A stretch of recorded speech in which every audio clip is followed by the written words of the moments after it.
સાથીઓ, હું એડવોકેટ પિયા સોલંકી આપની સમક્ષ એક વાત મૂકવા માંગુ છું કે ગઈકાલે એક ભાઈ આવ્યા હતા અને એમને થોડું ફેમિલી મેટર એટલે વાઈફનો જે પ્રશ્ન હતો એ બાબતે એમને ચર્ચા કરી અને આપણે એમને સમજાવ્યા અને હિંમત બી આપ્યા અને કાલ એમને કશું રસ્તો નીકળવા માટે સમજાવ્યા હતા.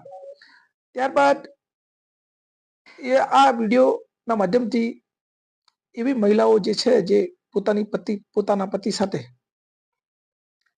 લગ્ન કર્યા બાદ પણ દગો કરે છે એમના માટે હું આ થોડી વાત મૂકું છું.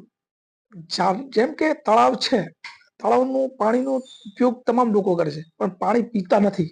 એવી જ રીતે લગ્ન કરેલી સ્ત્રીનું ઉપયોગ બધાય કરે છે પણ એની સાથે લગ્ન નહીં કરે, ફક્ત એનો ઉપયોગ થતો હોય છે. એટલે હું તમને કહેવા માંગુ છું કે થોડો સમય પૂરતો તો કોઈ પણ તમને મતલબ ઉપયોગ જ કરશે, તમને સાથ આપશે, પણ જિંદગીભર જો સાથ આપશે એ તમારો પતિ જ છે. એટલે પતિ સાથે દગો ના કરવો જોઈએ અને ભાઈને પણ મેં સમજાવીને મોકલ્યા હતા. મોકલી તો આ વિડીયો શેર કરજો. આ વાત મારી સારી લાગી તો કોમેન્ટ કરજો. આભાર.